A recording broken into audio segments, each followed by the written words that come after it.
Greetings, science fiction and fantasy enthusiasts. Do you read books? Do you watch films? Do you hate deodorant? Then welcome to our podcast. With Ryan Sean O'Reilly, David Wilkinson, and Richard Mell. You're listening to No Deodorant in Outer Space. Welcome to a special bonus edition of No Deodorant Outer Space. I'm here with a good co-host, Richard Mell, and we're all the way out in Culver, Indiana. This is going to be a companion piece to our regular podcast, which we're covering Slaughterhouse-Five, written by Kurt Vonnegut, of course. And this house, I don't know if you want to say something about the house. This house was owned by Kurt Vonnegut's uncle, Clemens Jr., who was the brother of his father, obviously. And Kurt Vonnegut would romp around the lakeshore lots here. He actually lived in the next door house with his mother and father and his brothers and sisters. So this is his old stomping grounds for a small period of time. However, that time was made a lasting imprint on the trajectory of his profession and his life. And joining us is Jeff Kenny. Welcome. Thank you. Who is the editor for the Culver Citizen and also your curator of the museum. Culver Academy's museum. Yes. And a bit of a local historian as well, if that's safe to say. Fairly safe. So Jeff's agreed graciously to join us. He's familiar with the Vonnegut history here, and he's here to give us a little background of this kind of unique town in the Midwest that is set next to Lake Maxinkuckee, which is a freshwater body. Second largest lake in Indiana. Second largest lake. Second largest natural lake. Natural lake. Okay, there you go. And he's going to tell us a little bit of background on the history of this town and how it grew up into the point where, Kurt would have been here and spent time here. So, Jeff, my understanding is that this was all Indian land originally. Right. Probably like most of America. Yeah, as most of America. And earlier, well, depending on how far back you want to go, but within reasonable time proximity, the Miami Indians were here, and they really ceded their land to the Potawatomi, and those are the last Native Americans to be here. They were forcibly removed in 1838 in a sort of sad moment in Midwestern history known as the Trail of Death. So really between that time and the arrival of the Vonneguts, not a great deal of development happens. You can imagine kind of wilderness. Really the first pointer to what was to come was built in the 1850s. There was a hotel not far from here that was put up. But before that, this land, when the Indians were here, would have been mostly just swampland? There was some swampland. I mean, the interesting thing about this lake, as you say, the second largest natural lake, and it was a glacial lake. So there's some interesting topography here. There's more hilly land. We're on a really high bluff here. So there's this particular shore was always the best shore to be on. It was the east shore, and this is where there were really three Potawatomi chiefs on this lake, and the two most prominent. I mean, there was one named Quashqua who was not as influential, didn't have much land, but one of the most prominent was a guy named Niswagi, and his land was on the east shore here, and it was a great land. I mean, it was a high bluffs, it was good hunting ground. It was, they didn't grow crops, but a lot of things grew here that you could eat. So it was a great place. The south shore of the lake was home to Chief Abanabi. That extended on into actually the next county, so pretty large tract of land. And you can still see the maps. Kurt would have probably seen the maps still from his childhood that had marked out the reservations, because they were reservations, of course, up to. There was like three main reservations? There were three main ones, and again, that Squashquaws is so small, it almost gets forgotten. But Niswagi was an interesting character, partly because he was chosen, and again, he's living right here. His cabin was not far from where we're sitting. He was chosen to be the spokesperson for the Potawatomi in this area against the federal government. So there was an 1836 council at what was then Lake Kewanee, today it's Lake Bruce, and Niswagi is the chief orator, kind of arguing for the Indians to be able to keep their land. And we know how that turned out. How was that situation kind of brought out? From what I understand, just reading Sarah Handyside's book, he had an understanding with the federal government for a long time. And it sort of gave him a false sense of security. Yeah, they coexisted. I mean, you get after the French and Indian War, which Abanabi actually fought in as a younger man, so he was older, not Niswagi, but Abanabi. He was older by the time we're talking about in the 1830s. Yeah, I think, as with most the sort of sad story of Native Americans across America, that there was always a bit of a, things looked better to them as things progressed than they actually ended up being. And they were moved to Missouri? This group was moved to Kansas. And in fact, Niswagi, he was chosen as spokesman for many reasons, but one of them was that he really had a way with people. So he, rather than fight the fight, he actually left before the deportation, before 1838. He left in about 1837. He was sad. We have a record, I don't know if it's entirely accurate, but we have a record of his farewell speech, and he was well liked by the settlers here. And I would add that the settlers, interestingly, are not really the French fur traders. I mean, yes, they did some settling and they moved around here, but what really shifted the whole paradigm was a little bit more of the legacy of the English and a little bit more of the Puritan folks coming up from southern Indiana, and they just had a different approach to things. They were a little uncomfortable with the way of dress of the Indians. They wanted them to be yeoman farmers. They really were not. They didn't gel the way the French Jesuits did, and not Jesuits. I'm sorry, the French fur traders did, and Jesuits. So I think that had a lot to do with the growing tension. So Niswagi leaves in 1837 on pretty good terms, and again, I don't know how deep you want to go with this, but one of the folkloric stories that's been recorded in national collections, and so we continue to tell it here, is that Chief Abanabi on the South Shore was among the, around this time, I think it was 1836 actually, he had an alcohol problem, which is not uncommon. He kills his wife in a drunken rage, and his eldest son, who was a young adult, named Pau-Koo-Shuck, was assigned by tribal councils, this is a standard thing to do, to kill his father in retribution. So he finds his father in a log cabin tavern one day and sinks his tomahawk into his head. Bloody story. I think I remember he had like a certain time period to do it. He had to do it within a certain number of months, right? And he managed to do it. I mean, was there retribution for him? I don't think they would have. Excuse me. I don't think they would have killed him. But yeah, that's a good question. I don't know enough about the tribal law to know what would have happened to him. System. It is really. It's a little harsh, but I don't think Kurt would have approved. But But the interesting story about Pau-Koo-Shuck is he's taken away with the 859, I think it was, Potawatomi, and incidentally, the chief north of here, between here and Plymouth, Indiana, Menominee, really fought it, and he was caged, actually, and they were marched away at gunpoint. But Pau-Koo-Shuck escapes about halfway through the journey, comes back to Lake Maxinkuckee, this much we know, and he himself develops a drinking problem. He's a pretty sad person at this point, and on multiple levels, for good reason. And again, we have some evidence that he died in a bar fight in Pulaski County nearby. And the story has always been that he was buried on Long Point here on the lake, which you could see out the window behind me if you looked hard. And the story was that after he left, the settlers, the pioneers, many of them recorded seeing his ghost paddling in a canoe on foggy nights out from Long Point or dancing along the shore.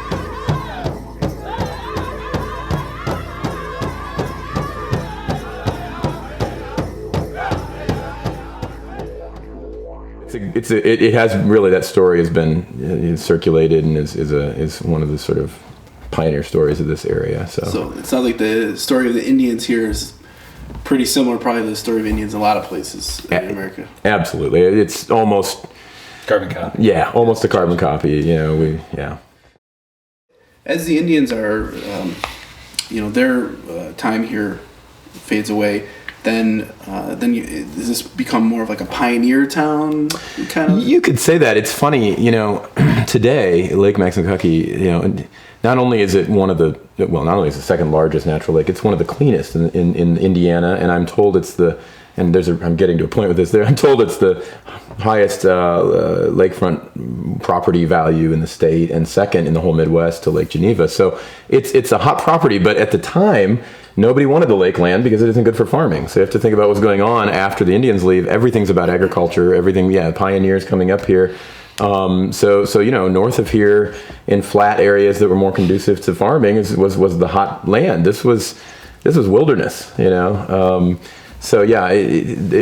Mostly agricultural. People kind of chopping their way into the area and settling these little small muddy towns, and And again, where we are now is close to a little place known as the Maxinkuckee Village. And people thought it was going to be the hot place to be. Not literally, although maybe, but also figuratively, it was going to be the great boom town. And what changed all that, and we don't have to fast forward too much, but what changed all that was the railroad, which doesn't come until 1883. And where did that get? Where's that in proximity to the lake? The railroad? Maxinkuckee Village? Yeah, Maxinkuckee Village. Maxinkuckee Village. So Kurt's, haven of Vonnegut Properties is on the east shore, and the Maxinkuckee Village is maybe a half mile from here, and just off there's a road, 18B road today, kind of spikes off of the east shore, and that whole village was there. And so he would have gone to, as a child, their little stores. Even when I was a child, some of them were still there, and you could go get ice cream or if you needed gasoline, your basic necessities. So in a way, you could have a little self-contained community. So what was the next progression after this Maxinkuckee Village? Well, I think it's worth mentioning about, and because this all ties into Kurt, I think, in a way. In the Maxinkuckee Village, still standing, one of the oldest structures in the area is an 1850s built. It looks like a large house now, but it was a hotel inn for fishermen. And again, this is before the railroad, so you're only getting people who could make it here by wagon. But it was pretty popular, and they had a bell on top, and they would ring the bell every day to bring the fishermen in from, but it was kind of a tourist place, an early tourist place for this lake.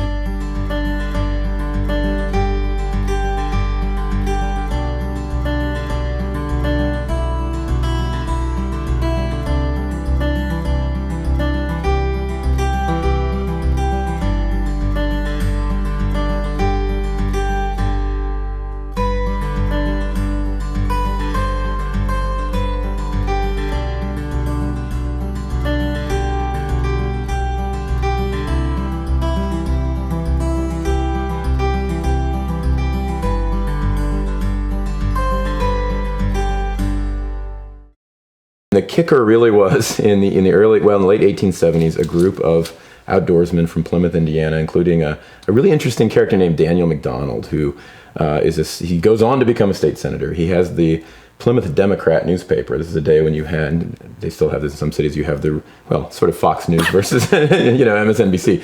You had the Marshall County Republican and the Plymouth Democrat. Well, he's the editor of Plymouth Democrat. He's an anti-death penalty advocate. He goes on to write the first piece of U.S. legislation to honor an American Indian, which we can talk about. That's a little later. But he and his buddies want a hunting and fishing place, much like the Vonneguts not long after. So they petitioned the Pennsylvania Railroad, which was going to build elsewhere. And they said, we would love a railroad between Culver and Plymouth, which it wasn't Culver yet, it was Marmont, the town, because they like to come down to the lake here and hunt and fish. So the railroad is built, it's finished in 1884, started in 1883, and they have a beautiful big clubhouse built on one of the high points in the north shore of the lake, which eventually becomes the Lakeview Hotel, and the railroad buys it. And so they're happy, but that changes everything. And it brings Kurt here, it brings Culver Military Academy here. I mean, it changes the world. Where did the railroad originate? I'm sorry. Well, it went all the way from Terre Haute. It didn't actually go through Indianapolis. It went from Terre Haute in kind of an angle, and it went through Peru. That's significant because that's going to bring Cole Porter here, the great jazz composer. I mean, it goes through Logansport, so there were a lot of Germans from Logansport coming up here and settling. It goes through Rochester. Again, it ends up here on the lake. You could jump on later from Indianapolis without too much trouble and get a connecting train, and that's significant, of course, for the Vonneguts and others. But what that really does begin as a boom, and I always say this, the story of history everywhere in America, but certainly here, in a huge way here, is technology. There's no electricity, it's hot, so you want to get someplace cool, number one. Number two, how do you get there? The roads are terrible, they're rutted wagon, dirt roads. Later in the 1800s, you might be able to get something like a car, but it wouldn't do you much good in those days. So what do? You get on the train. And it was a bit of a democratic thing because the wealthy could do it, but also for, a dime, 15, 20 cents, the more meager class could get on and end up at Lake Maxinkuckee. So in its heyday between the 1880s and 1915, say, you've got as many as 5,000-7,000 people coming on a weekend to this little place. I remember reading that when we were talking about that. It's a remarkable very thing. busy place. Oh yeah, absolutely. And yet not a lot of motorized stuff. So you don't have the pollution of noise and boats and all that, but absolutely packed. And these people were not necessarily staying for The summer, that's a little bit different than what the Vonnegut's would do, which is more of a summer cottage culture, but they would come for the weekend. And so hotels rise up, these beautiful, lavish hotels all around the lake, particularly in Culver. That's what changed the Maxinkuckee village. In fact, it became known for a while as Fizzletown because it really didn't live up to the hope that it started with because of the railroad. The railroad didn't go through there. It went through the little town of Culver, and that built it up. Again, it wasn't Culver yet. Marmont. It was Marmont. It wouldn't have been an unheard of thing. I mean, we talked about the Lakeview Club starting on the North Shore. The club phenomenon was really the first wave of people coming up. So it didn't necessarily start with one person coming up and building a house. Just down the road here is a place that still says Hilarity Hill. It was the Hilarity Club. It had been the Indianapolis Club, and this was a big trend. It wasn't just the Lake Maxinkuckee. I mean, the Kankakee wetlands, which have been called the Everglades of the North. They were big at this. So you look in the 1880s and 1890s, it was trendy for people with wealth to get out of the city and come and be rugged outdoorsmen for a weekend, And I don't mean that to be cynical, but weekend warriors. And so it started with clubs. These were hunting and fishing clubs. And so the Indianapolis sort of elite, and not just Indianapolis, there was a Peru club, there was a Rochester club, a lot of these communities, would have a cadre of people who would come up and start a club on the lake. And those were some of the first structures outside of or after log cabins and that sort of thing. So I'm guessing that the Vonneguts probably were part of that movement. And I mean, I'm sure they were, but probably had their first exposure to the lake here.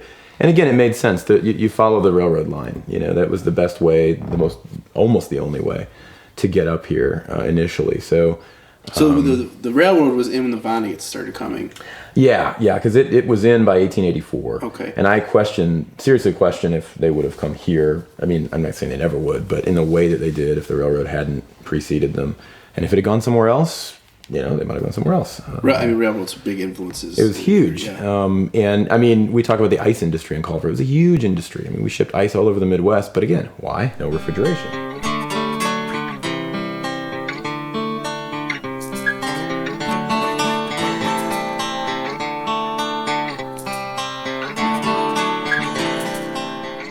Just to kind of, again, bring all these strings a little bit together, in 1889, Henry Harrison Culver is a stove manufacturer from St. Louis, made quite a fortune at it with his brothers. He was doing cast iron stoves. He was doing wrought iron, which is a little different than cast iron. It'll hold up better under heat. Although he started with cast iron, I think. I think he started with cast iron. He was a salesman for cast iron, and he was traveling around in Springfield and I think a couple other places. Then they got into the wrought iron, because I remember reading that.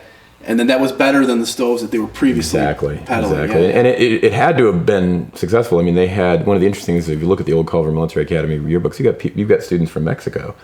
I mean, the country of Mexico. And that almost certainly had to do with his reach. They reached into Mexico, they reached into Canada. They were kind of quasi-international in a time when that was remarkable. That has to be kind of a continuing legacy. It is. There's a lot of Mexicans that are at the academy today. And were there when I was there. Absolutely. Yeah, Rick's a graduate from Culver Military Academy, so you spent 4 years right over there. Yep. You graduated. Well, we don't have to say how old Rick is. Right. Don't worry about that. Well, so Henry Harrison, and while he's in this area, it's the old story of the salesman and the farmer's daughter. He meets Emily Jane Hand, not far from here, and they fall in love, and they're married. And at age, he's only in his 50s, and he becomes ill in the 1880s. And his doctor says, look, you need to get somewhere nice. And again, this kind of ties in with the Vonnegut, somewhere of natural beauty. This is a very big idea in the late 1800s, somewhere where the air is fresh and the water is blue and whatever, and so he thinks of Lake Maxinkuckee, Henry Harrison does. And by then the railroad is a convenient way to get here. So he builds a beautiful house that Kurt would have walked by. It's a neat place to go today because it's unchanged. If you look at the photos from the 1880s, it looks like that today. So if you walk that little path, you're walking something that Kurt would have known and loved as a child, almost certainly. I mean, it's just down from his house. So they build an initial farmhouse, and then they build a beautiful homestead house with a pier and everything. And he buys a lot of land on the North Shore. So he was very successful with his wrought iron. Very successful. Stove. In fact, he employed some 100 to 200 salespeople all around the country and outside of it, as I say. And that's significant because he had to keep order with those guys. And so he created what we sort of jokingly refer to now as wrought iron range rank. he would say, "Oh, you're a colonel now. You're a good salesman." So but we see the sort of trajectory towards what would become the school because he had no military background. Mm-hmm. There was no reason for him to start a military school. They were certainly lucrative at the time. I mean, it was a common thing to do. I mean, the military had a whole different, aura to it than it might have for a post-Vietnam generation. It was very positive. A lot of military schools. And some of them were essentially reform schools for ne'er-do-well, young people. Mm-hmm. Culver's was not. He always intended it to be a school for leadership, a school to use the military as, kind of a vehicle to build strong, capable young men. At the time, it was only boys. So like Rick, he wasn't a ne'er-do-well. Correct. Right. Yeah. Let's hope not.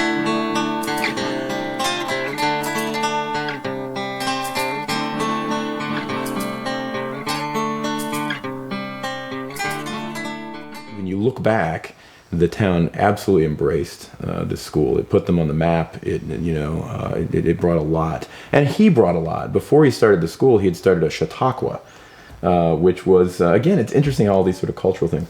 It's based on the Methodist religious revival camps on Lake Chautauqua, New York, but they weren't just preaching and singing. They were cultural. They still are. They're still there. The Chautauqua in New York. And what is that? That's like that's in the I couldn't give you an exact. It's in that time, 1870s. Maybe it started, maybe 1880s, because he opens his Chautauqua in 1889. But what is it, Chautauqua? Yeah, to explain what it's outdoor. There's usually what they would call a tabernacle, which is sort of an outdoor amphitheater of some sort. And it wasn't just it was preaching. It was Christian based, but they also would bring in speakers on science and speakers on history, and they do drama, and they do theater, and they do art.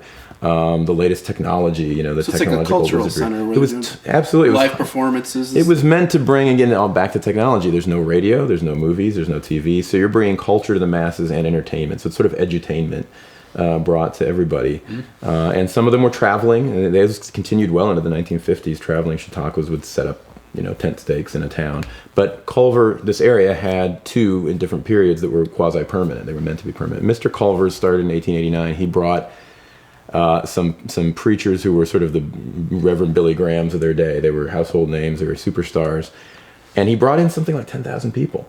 But he didn't make. I mean, he's a businessman. He didn't make the money he wanted to make.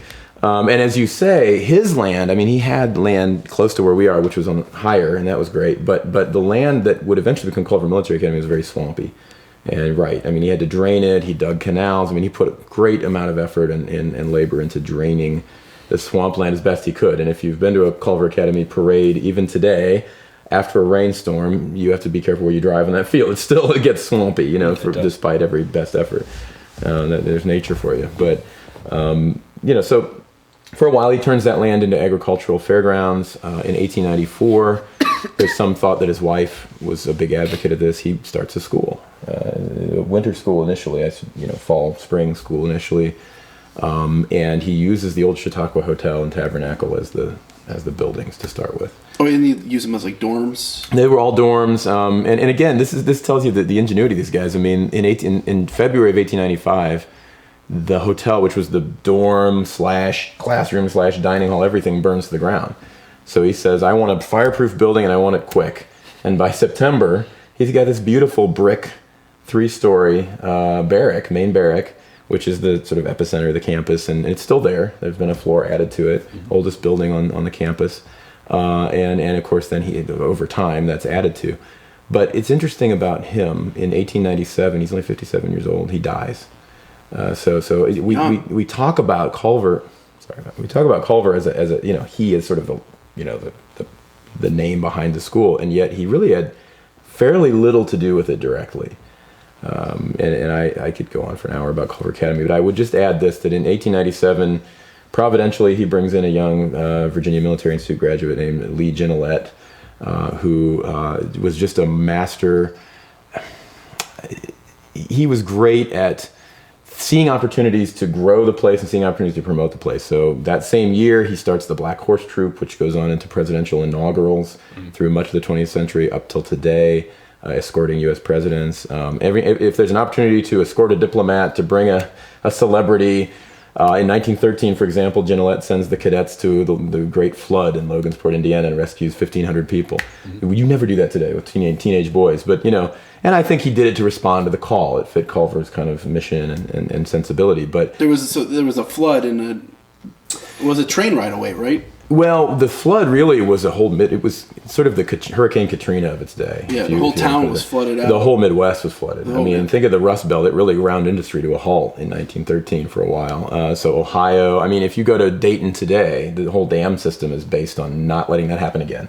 But Logansport was particularly hit, and their mayor happened to call Culver. We're obviously jumping ahead in time here, but their mayor called Culver at midnight and said, "We really need your boys," because they had, in 1902, Culver starts a summer program, which is naval. It's actually tied in with the U.S. Navy, and so these cutters, they look sort of like oversized rowboats. You might think you could get in one and row it around and have fun with it, but it can hold 30-some people, and it took strong, skilled young.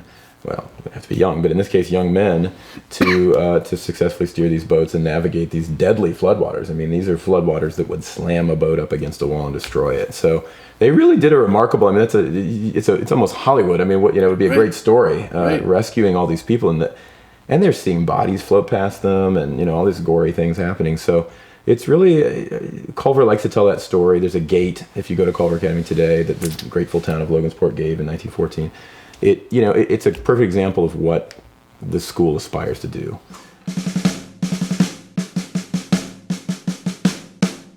Again, it's not the reform school model. It's not military, nothing else. There's a feel there, and just even aesthetically and architecturally, when Kurt he speaks of making the loop around the lake, which is about 11 miles. So he was an industrious young lad. So as a kid, he would just walk around the whole lake. Around the lake. I don't know how many times he did that, but he speaks of, and we're jumping ahead again, but he speaks of that being comfortable for him. He was an adventurous little Marco Polo, he said, because he always knew if he went around the lake, he would always eventually find his way back. So he would have gone through the campus, and going through the campus of the academy, if you're not used to that, especially in a small Midwestern town where very little else like that exists in most of such towns, it gives you a completely different feel. It has a quasi-medieval feel. It has a sort of definitely a collegiate feel. So you have a sense of more outside influence in, I'm sure. It totally doesn't. Very unique writer and a very unique town. Really. Right. With the military academy here and how it grew up and stuff. Yeah, I think maybe, and I'm not going to say that we could over-exaggerate the impact that had, but I think you see the paradoxes, these sort of, you might look like paradoxes, but the complexities of here's the military academy, but here's culture and arts within it. Yeah, here's it sounds this so lake. Kind of right-wing, but it's the faculty there while I was going there, they're extremely open. They opened up everybody's minds there. And then you had the whole military side of it, which was completely different than sitting in the classroom. It was like you're seeing the two worlds in that school simultaneously. In the morning, you'd get up, revelry at 6 o'clock, inspection at 6:30. You'd line up outside, get into rank. No matter what the weather was, you'd stand out there for about 35 minutes before you'd march into the mess hall to have breakfast. You were there for about 15 minutes, and then you came back to your dorm or barrack, and then take your books, go to class. And then absolutely everybody was encouraged to do extracurricular after class. They really emphasized just constant activity. It reminds me of the German immigrants that came in here. And Culver, I don't know if he was German. No, but that's right. But the Germans here, like all the Vonnegut families, they were very encouraged to be involved in their communities and do extracurricular activities. They might be encouraged to do music as a hobby, but they were joining organizations. They had their Turner clubs and various things, which is sort of a similar philosophy to what Culver had over at the academy. Absolutely. It's funny that you mention that. So you're incorporating a lot of these ideas that absolutely would have perfectly lined up with, I don't say perfectly, but very much lined up with the Vonnegut's philosophy and their outlook. And again, they didn't, for whatever reason, didn't have any direct interaction that we know of with these programs, with these people. But, I can't think that there wasn't some impact. They were aware of them. It was part of the air they breathed here. And it is really strange how much they kind of paralleled one another. Yeah, yeah.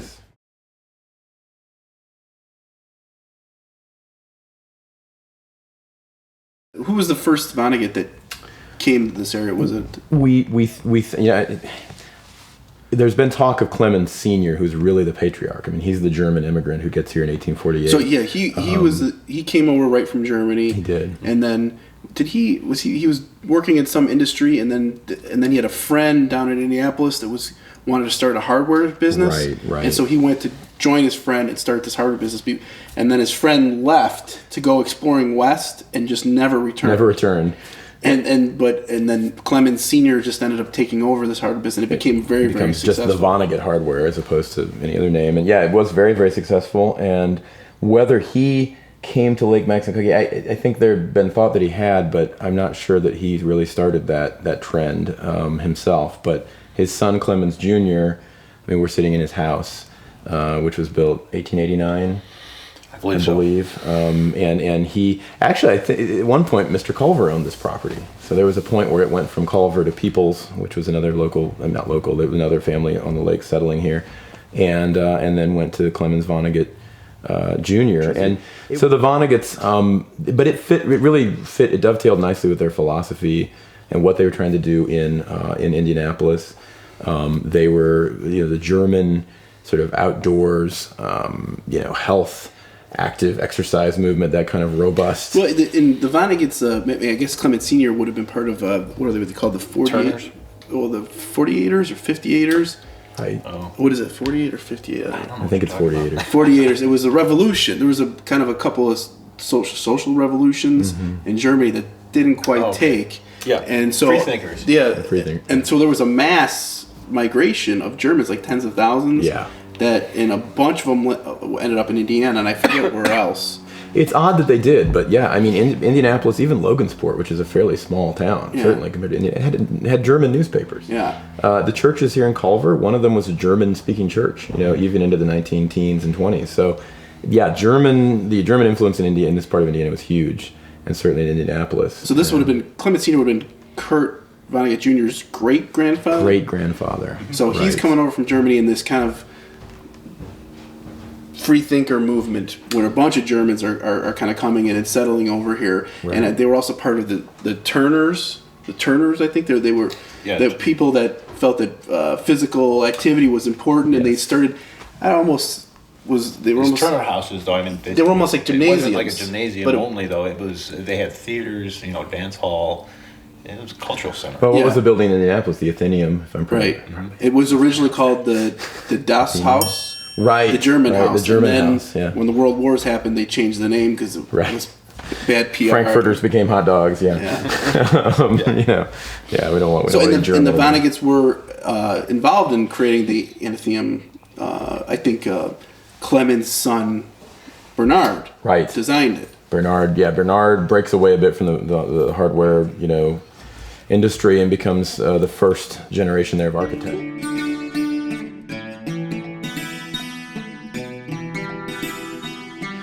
So, Jeff, there was like a number of families in this area that were probably, they knew each other and married each other and stuff like that. Right. The four sons of Clemens Sr., one of whom is Clemens Jr., of course. They really begin this sort of long tangle of Vonnegut relatives who, one common thread for them is their relationship to Lake Maxinkuckee. So they marry a number of Schnulls, another German family in Indianapolis. And it looks like Mueller if you see it on print, but it would have been pronounced Miller. So not M-I-L-L, but M-E-U-L-L-E-R. They marry a number of those folks, and they wind up. I mean, again, this house is probably the first. Well, it is the first, 1889. But soon they're populating a number of cottages, and it really depends on how far you want to take the genealogical strain. I mean, many people say 12. But you could extend it. Katie Rasmussen was one of the last people. Catherine Rasmussen, one of the last sort of descendants of that family. And whether you would count her or not, she's a descendant of the Schnulls, and she died within the last 7 or 8 years, and again had one of the last cottages. But But there was such a number of Vonnegut relatives, either under the Vonnegut name or under other names, coming here and either building or buying, and really forming, kind of a community. And you can look at it from the angle of Kurt himself, which we can talk about in a moment. And you can also look at it from the angle of what kind of impact they had culturally on the culture of the lake, of Lake Maxinkuckee. And, how much can you measure it overtly or visibly? I don't know, but they definitely brought their ideals. And while they were not the only family to bring a sensibility of culture and art, and, in other words, they didn't just come here and enjoy the water and the woods. They brought a little different sensibility to the shore of the lake. The Marmon family, for example, that built the first Indy 500 winning car, would bring classical musicians to the lake and have parties, that sort of thing. So, the Vonnegut's definitely had an impact in that way in helping to form the culture of the lake. I think that sensibility of literature and culture that kind of interwove here on Lake Maxinkuckee for those families, probably the most significant thing to me and to many people who pay attention to what he says about Lake Maxinkuckee. He probably started coming here as a baby, but most significant is the impact it had on him as a child. Before the age of 10, he's pretty much done on Lake Maxinkuckee, and that had everything to do with the Depression. Just absolutely devastating. Of course, not only his family, but so many families across the U.S., but certainly in Indiana. It really shifted everything in Indiana. So that world of Lake Maxinkuckee, he remembered, is lost to him at that point. Most of those houses are sold off. But what's really fascinating is his wording when he speaks about the lake. In a letter to Meiji Faley, who was a childhood friend who wrote a book fairly recently about growing up with Kurt, and a lot of it set at Lake Maxinkuckee. In one of the letters that she quotes to her, he calls it his Eden lost, and he talks about a folk society that was formed of his family, particularly the house we're in. There was a row of these four, and I'm told that the house we're sitting in right now was the only one for a long time that had a kitchen. And I can't say whether that was during Kurt's day or before, but these were summer cottages. These were not built. I mean, you couldn't have spent a winter night in one of these houses. They were not built for that. And so, you think, and they were intentionally primitive living. So a lot of the cottages didn't even have a kitchen. So they had a kitchen staff, and they had a kitchen here. And so all the the people in those houses, all the Vonneguts would gather in one house to eat, for their meals. And for him as a child, not only was there that connection. I think the term Eden is a really interesting choice, because not only is he connected to nature, we think of a Garden of Eden, but if you think of the symbolism of Eden, it's all about being connected before a fall, and so I think he describes that beautifully. His connection to the families there. He calls it heaven in one of his last, I think it might have been his last interview. He talks about Lake Maxinkuckee. He said, there were Vonneguts in the phone book up and down, and it was heaven. That just sums it up as heaven. So he uses almost religious terminology about what a wonderful place it was. In his interview in the 1980s, maybe 1970s, in Architectural Digest, that's probably his most effusive, set of comments on Lake Maxinkuckee. I think they actually went to the lake, and there are pictures of him in a boat with the author. And he calls it his Aegean Sea, perfect in every dimension, meaning the lake.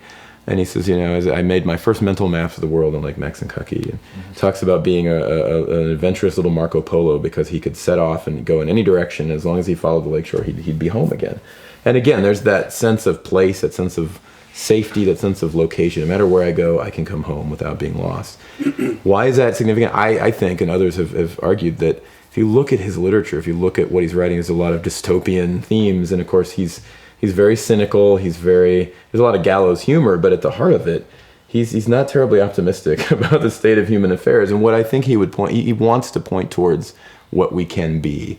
And I think for him, Maxinkuckee, on just such a gut level that it's a deep primordial level for him as a person, embodies what we can be. We can be community. We can treat nature as it should be. We can interact with it in a way that's healthy and beautiful for us and not harmful to it. I mean, in so many ways, I think he has that in him, and then he goes out into the world, particularly in Dresden, Germany, during the bombing and the war. The low point for him, of course, in his life, seeing man bring humanity to man, particularly since that wasn't even a military target. He's seeing a place kind of like Maxinkuckee, right, yeah, being destroyed, a place of art and beauty for him.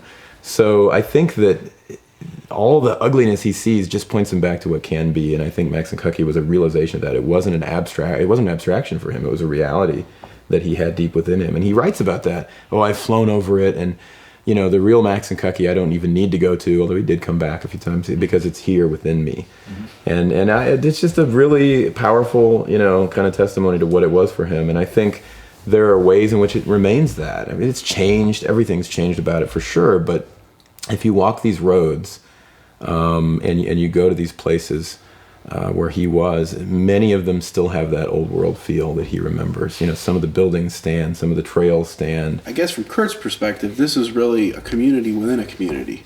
Right. Because, you have the larger sort of Culver community with all its influences coming in from the academy and all that.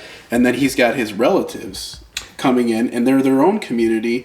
I mean, we talk about Clement Sr. started this hardware business, and then he had the 4 sons, and all 4 of them own land, like right here. Yep. And so they're, like you said, running back and forth and hanging out, and they're marrying into people in the area, which are also connected. So that must have been, quite an experience, especially when you're a little kid, being around all these relatives on vacation and hanging out and doing little adventures and stuff. And I think you're on it that it. My sense is that while they were aware of and in some sort of rubbed elbows a little bit with the broader community. I mean, the one in some letter he says, maybe I think it was actually to Professor Hippenhammer. He says, "Well, yeah, we knew there was a town, but we didn't really know there was a town." I mean, they were so self-contained that while I think they did have some interactions, they really did form a community within a community. You see some of the early photos, and there's just this huge conglomerate of Vonnegut children running around, and you're right. I mean, their children, they have multiple children, they marry, and not all of them ended up here. There have been some Vonnegut's that have sort of come back and lived, one that continue to have a connection. For the most part, that real community that we're describing really died out. With the Depression.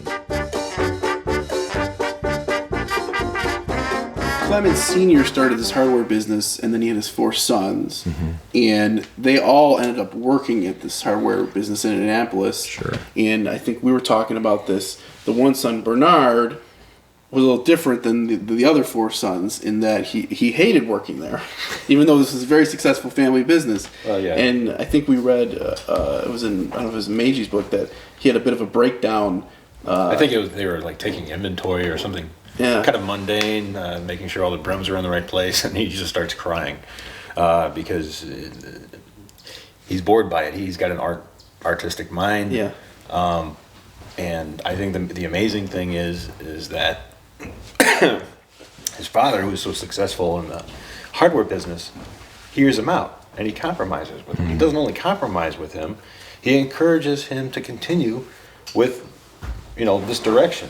And he not only sends him to a school here in the Midwest, but he sends him to school in Europe. And then when he comes back, he's ready to go to New York, and he was a successful architect in designing a lot of commercial buildings there. I think he worked for a famous architect in New York, under Post, I think was the guy's name, and he designed a bunch of famous buildings in New York. Right. But that would have been Kurt Vonnegut Jr.'s grandfather. Kurt Bernard. Yes, his grandfather, Bernard. Okay. Yes. So he goes off and gets a degree, becomes an architect, Yes. and then if I remember correctly, then the family, I think he was enjoying himself out in New York, and the family said, "Well, you got to come back." Yeah. And they made him come back to Indianapolis so he could marry a nice German girl. Yeah, he got into theater in Europe. Who knows what kind of time he had? I'm sure he had a great time. Yeah. But being industrial, the family was, they probably preferred him to come back eventually and try and make something of himself later on. He started small with that direction. I mean, they called a local mason to see if Bernard can work with him, and the mason asked Clemens if he could have some drawings from Bernard, and he was amazed. So the mason guided him started with like designing tombstones or something like that. And that's how, I think maybe partially how his father Clement Sr. got convinced to send him off to get some schooling in that. Right. But then they eventually bring him back in, and he starts an architectural firm with a partner, and they designed this. We talked about it was Athenaeum. I can't remember that. Athenaeum, yeah, the building and other buildings. And so he's a pretty successful architect, and then he has his own kids, and Kurt Sr. is one of them, and Kurt Sr. goes on to become an architect as well. But then that's, I think, when the Depression hits. Yes. And so then people are not building houses anymore. Yeah. And in fact, Kurt's mother, Kurt Jr.'s mother, Kurt Sr.'s wife, commits suicide. Yeah. I think there was some debate about whether it was suicide, but she overdosed on pills. She was certainly unhappy. She was the very. official word from the family was that she couldn't control some of the pills that she took, and it was an accident. But Kurt was pretty sure that she just did it. She did because she had come from money, right? Right. Her father was a successful brewer. If I'm not confusing the family histories, I think you're right. But she had come from money, and Senior, his father had started this architectural firm, which was very successful, and then he took it over, and then things start going downhill, and they end up having to close that architectural firm, and lay off, I think, a bunch of employees. And then he sort of didn't really work as a regular architect for years and years and years and years. Just, I think, occasionally taking small projects. Yeah, so he had withdrawn from kind of the family almost, and his mother, wife it was hard to, witness kind of like her denial and the fact that she didn't have much anymore. Because they were used to, I think, having servants and people to take care of it, and this kind of more lavish life. And I think it's from what I read, the mother was constantly trying to get back to that. They really wanted to get back to living in that kind of in the upper crust of society. Yep. And I remember there was a quote from Kurt.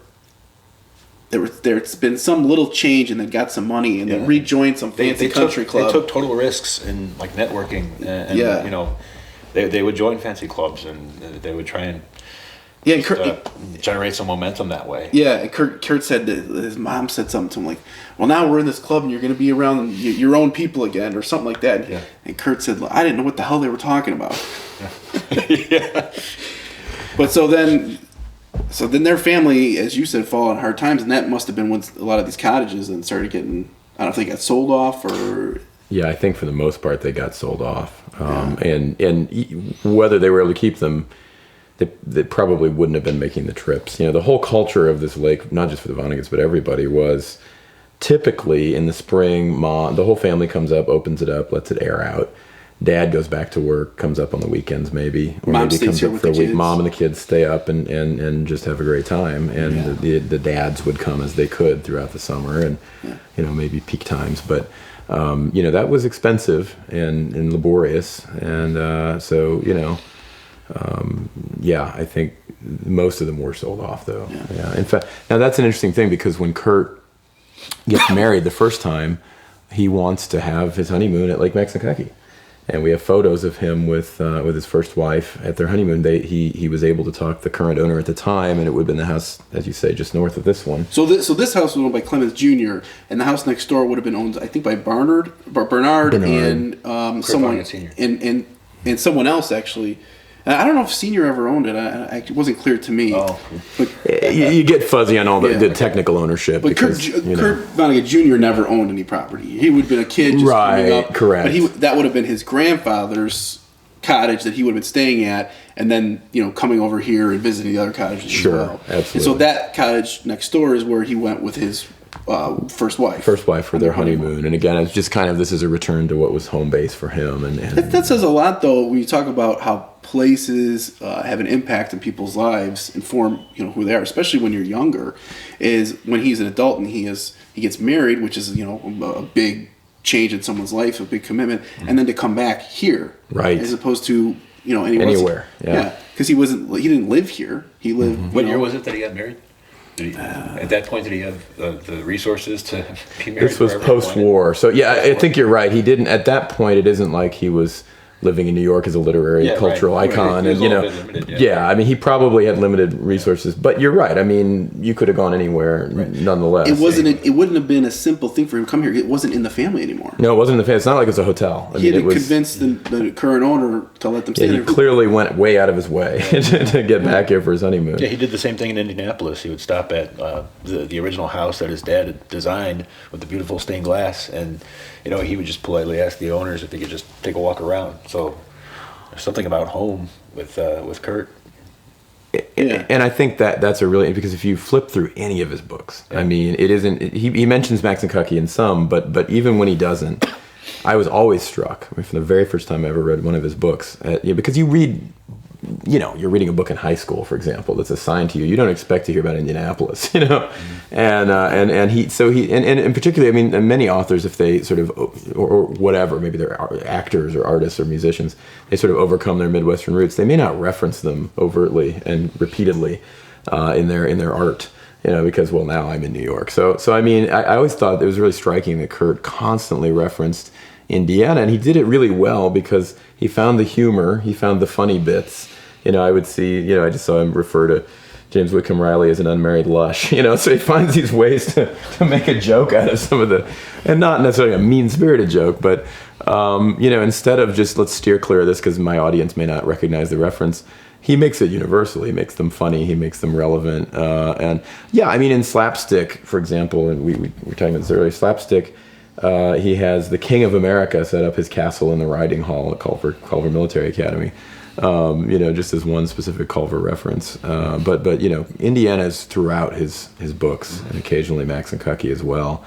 And I just have to add, since I am the editor of the Culver Citizen, that in Timequake, his novel, I don't know if it actually was his last novel, it came out in 1997, it was billed as his last novel.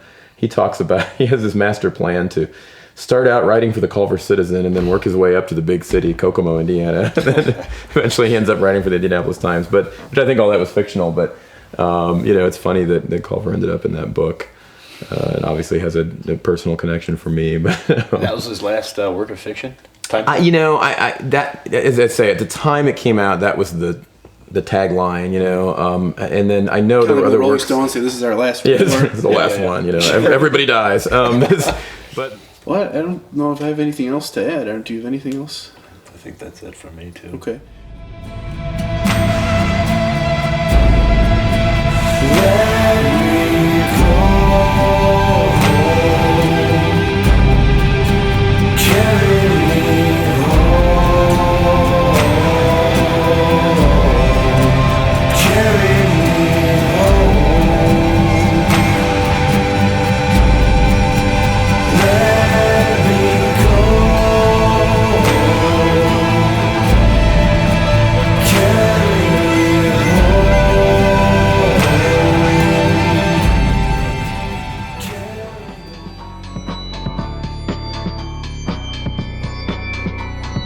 For more information on the topics discussed in this episode, or to read our show notes and find us on social media, visit nodeodorant.com.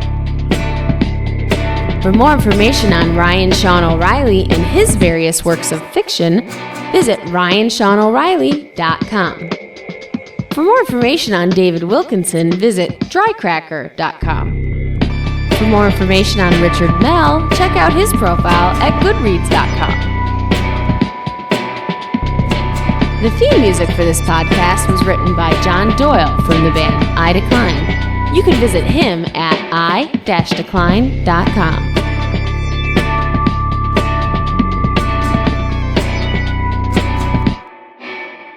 Voiceover for this podcast was provided by me, Margaret O'Reilly.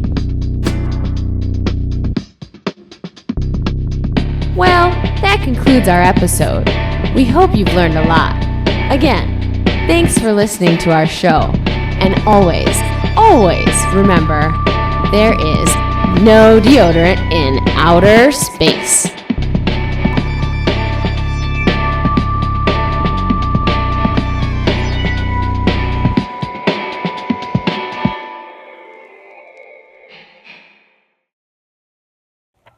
Hey, how you doing, how you doing, how you doing? Did you like that video? Because there's more over here and there's more over there. Watch this, watch that, watch this. Everyone, hoo, hoo, hoo, ha!